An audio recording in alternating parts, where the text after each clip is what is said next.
Special train से रामेश्वरम धाम की तीर्थ यात्रा। आज ही अपनी सीट बुक कराएं tripurayatra.com पर।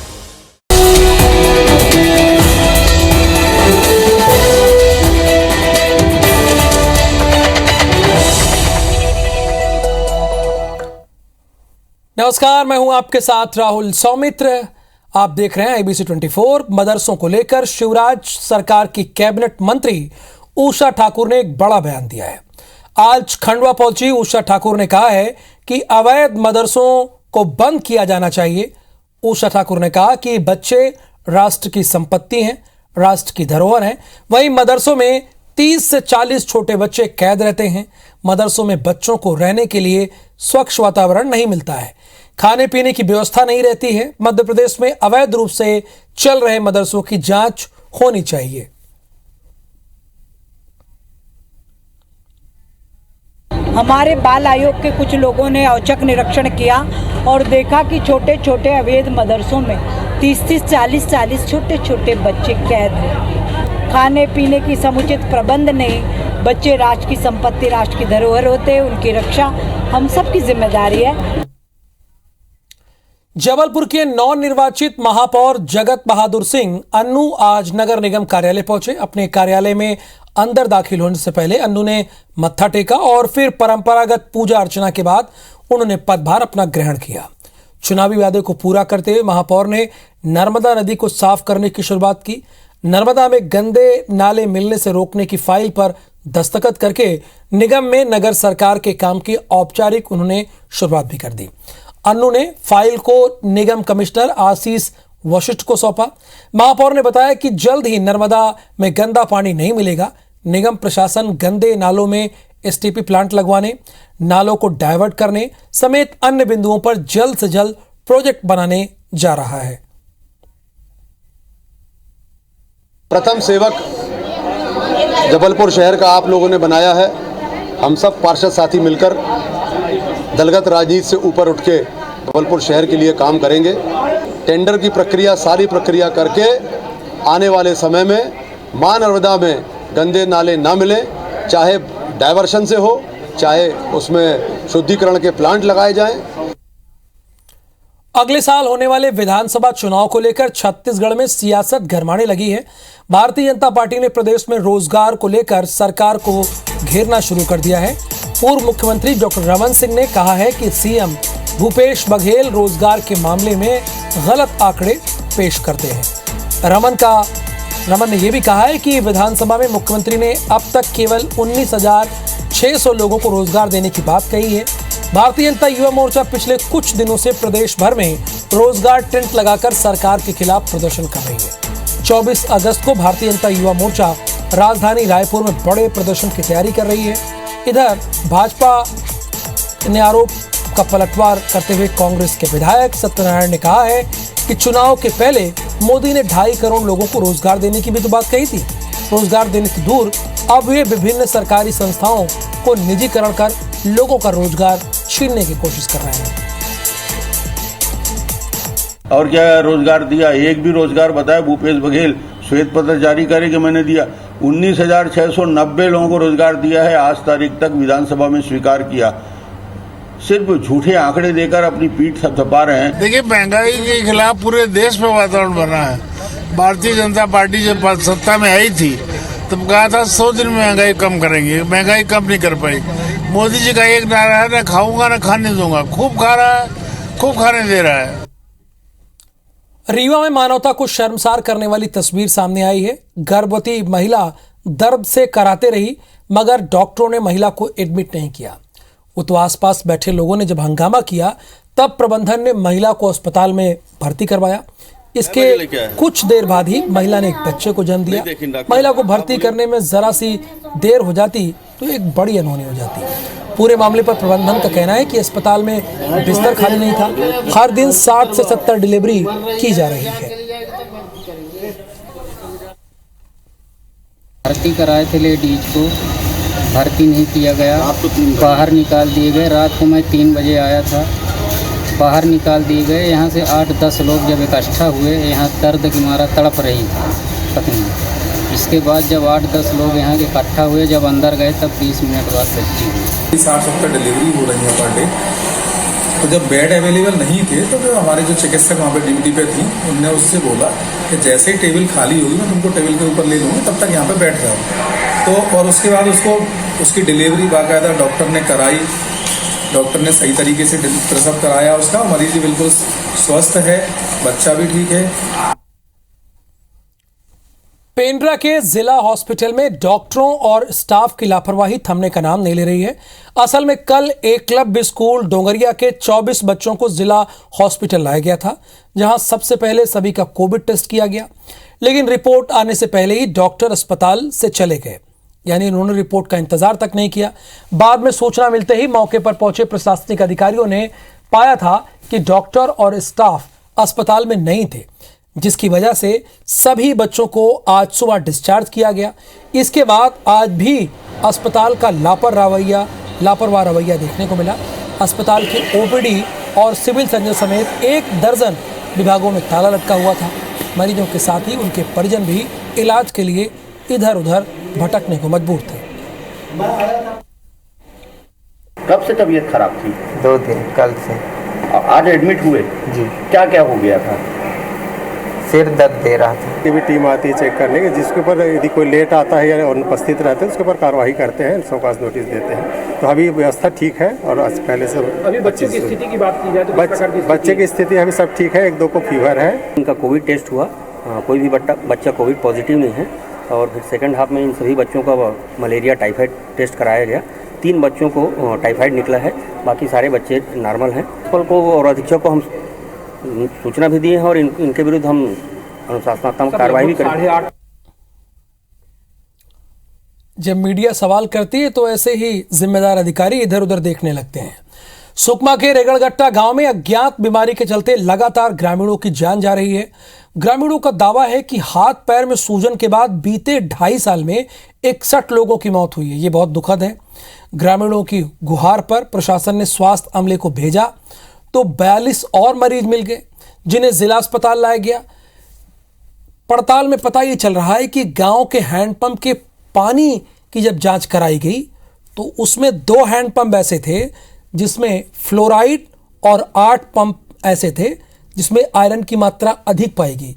और आप तो इस बात को भली बात जानते हैं, जब बॉडी में फ्लोराइड और आयरन की मात्रा अधिक होती है तो क्या होता है।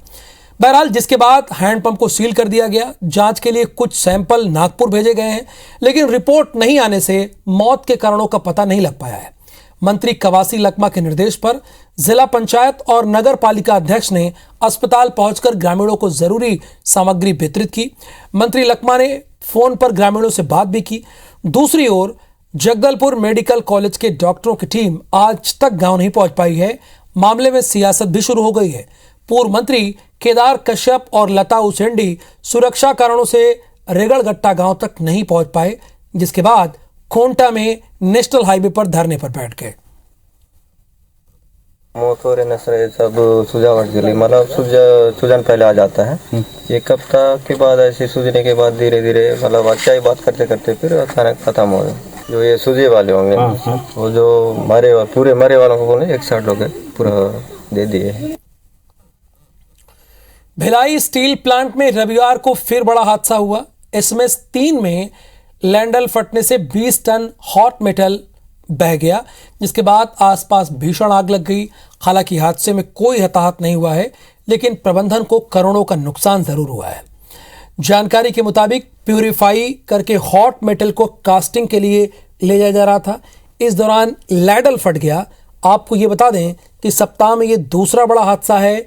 इससे पहले गुरुवार को भी लैडल फटने से 120 टन हॉट मेटल बह गया था और कंट्रोल रूम पूरी तरह जल गया था। वहीं बीएमएस के कार्यकारी अध्यक्ष ने प्रबंधन को दोषी ठहराया है।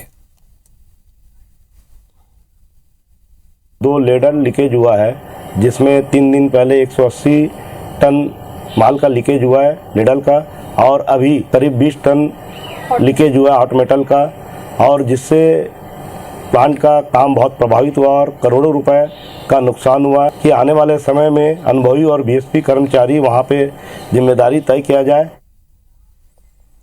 राजिम में छोरा ब्लॉक के एकलव्य आवासीय विद्यालय में अव्यवस्था को लेकर पालकों ने आज हंगामा किया। जानकारी मिलते ही जनप्रतिनिधि भी मौके पर पहुंच गए, जहां पालकों और प्रबंधन के साथ बैठक की। इस दौरान छात्रों ने रो रो कर अपनी आपबीती सुनाई और प्रबंधन पर प्रताड़ित करने का आरोप लगाया। पालकों ने 4 दिन के अंदर व्यवस्था में सुधार करने और प्राचार्य को हटाने की मांग भी उन्होंने की है और कहा कि अगर ऐसा नहीं होता है तो वो उग्र आंदोलन करेंगे।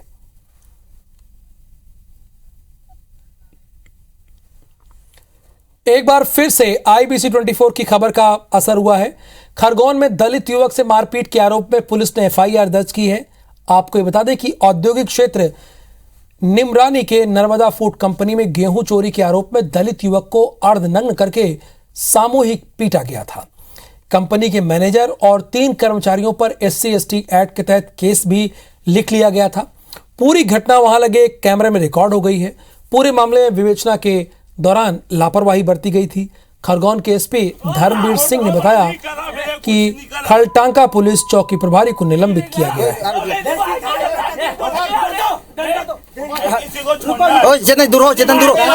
निमरानी के एक व्यक्ति आदित्य के साथ मारपीट का एक घटना संज्ञान में आया था। संज्ञान में आने के बाद उसमें फरियादी की तरफ से FIR दर्ज की है। उसमें जो फैक्ट्री के कर्मचारी जो मारपीट करते हुए दिख रहे हैं, उसमें 4 लोगों को आरोपी बनाया है। उन्होंने SDOP को जांच के आदेश दिए हैं। SDOP की जांच के आधार पर उसमें आगामी कार्रवाई की जाएगी। ग्वालियर में फ्रेंडशिप डे पार्टी में जमकर विवाद हुआ। युवकों ने होटल में तोड़फोड़ की और पब के बाहर गोलियां चलाई। सिटी सेंटर के पास हॉरिजेंटल प्लाजा के पब में चल रही फ्रेंडशिप डे की पार्टी में शामिल होने के लिए दोपहर के बाद बाइक सवार 3 बदमाश पब में एंट्री करने पहुंचे, लेकिन बाउंसर ने एंट्री नहीं दी, जिसको लेकर विवाद खड़ा हो गया। पूरी वारदात वहां लगे कैमरे में रिकॉर्ड हो गई। जैसे ही घटना की जानकारी पुलिस को लगी तो पुलिस फोर्स के साथ मौके पर पहुंची। फिलहाल पुलिस CCTV फुटेज खंगाल रही है और आरोपियों की तलाश कर रही है। इवेंट में मतलब एंट्री के लिए आए थे वो लोग, तो क्लब के रूल्स के हिसाब से स्लीपर और शॉर्ट्स में थे, तो उनकी एंट्री बना कर दिया। बाउंसर्स उनको नीचे लेके आ रहे थे लॉबी में, इसी वजह से गुस्से में आके उन्होंने फायरिंग कर दी। कितने लोग थे ये लोग? 3-4 लोग थे। फ्रेंडशिप डे पे कुछ यंगस्टर जो है वो पार्टी कर रहे थे, तो उसमें 3 लड़के आए और उन्होंने आकर के इनसे एंट्री चाहिए। चूँकि वो चड्डे में और उसमें थे, तो इनके बाउंसर थे, उनसे कुछ कहा सुनी हुई और दौरान कहा सुनी के फिर उन्होंने जो है इनकी मारपीट की और जाते जाते और फायर किया। और आस पड़ोस के जो CCTV फुटेज हैं वो खंगाले जा रहे हैं। मरवाही में पिता की हत्या करने वाले आरोपी बेटे को पुलिस ने कस्टडी में ले लिया है। बता दें कि बहुटा टोला गांव के रहने वाले हरदीन सिंह की लाश शनिवार रात मनौरा गांव के एनीकट के पास मिली थी। पुलिस के मुताबिक मृतक करीब 35 साल पहले पहली पत्नी को छोड़कर दूसरी एक महिला के साथ रहने लगा था। कुछ दिनों पहले खदान के काम करने के एवज में 5 लाख मिले थे, जिसे उसने दूसरी पत्नी से हुए बेटे को दे दिया था। जमीन का ज्यादा हिस्सा भी उसी को दिया था। इसी से नाराज बड़े बेटे ने टांगी मारकर पिता को मौत के घाट उतार दिया।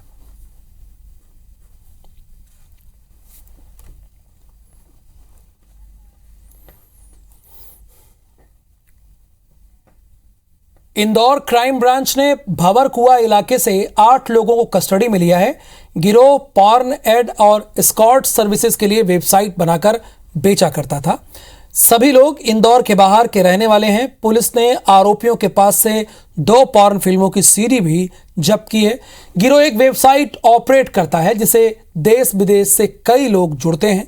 ये वेबसाइट US में भी बैन है। कुछ युवकों ने उस प्रतिबंधित वेबसाइट को नाम बदलकर ऑपरेट करना शुरू कर दिया। इस पर आने वाले विज्ञापनों के पैसे ऑनलाइन और बिटकॉइन के माध्यम से ऑपरेटर हासिल करते थे।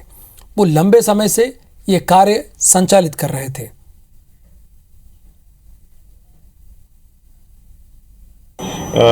US की जो बैंड वेबसाइट है उसका नाम बदल के उसको जो है वो यहाँ पे चला रहे थे और उसमें बेसिकली प्रोस्टिट्यूशन के लिए जो एड्स जो पोस्ट होती हैं वो उसका वो जो है वो वेबसाइट वो उसका मौका देती थी।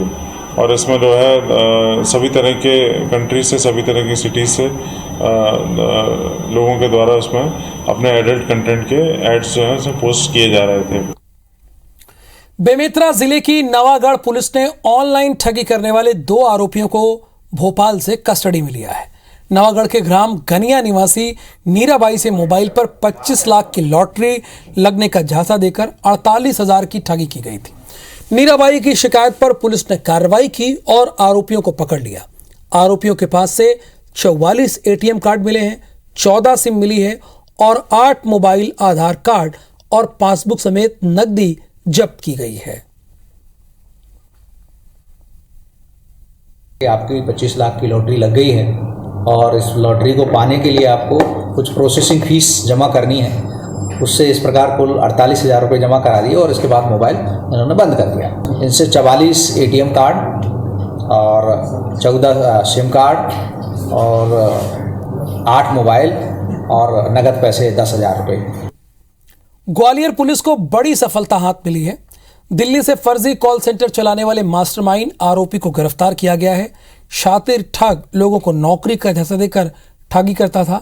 ग्वालियर के लक्कड़ खाना निवासी आशीष शास्त्री को दुबई में नौकरी का झांसा देकर 73 लाख की ठगी की गई। ये लोग फर्जी वेबसाइट के जरिए बेरोजगार युवाओं को शिकार बनाते थे। गिरोह का एक सदस्य अभी फरार हो गया। पुलिस ने मौके से 6 लाख रुपए नगद और 8 लैपटॉप, 2 मॉडम और 8 वायरलेस टेलीफोन और 1 मोबाइल फोन के साथ साथ दस्तावेज जब्त कर लिए। वहीं पुलिस ने कॉल सेंटर के सारे सामान को जब्त करके आरोपी से पूछताछ कर रही है।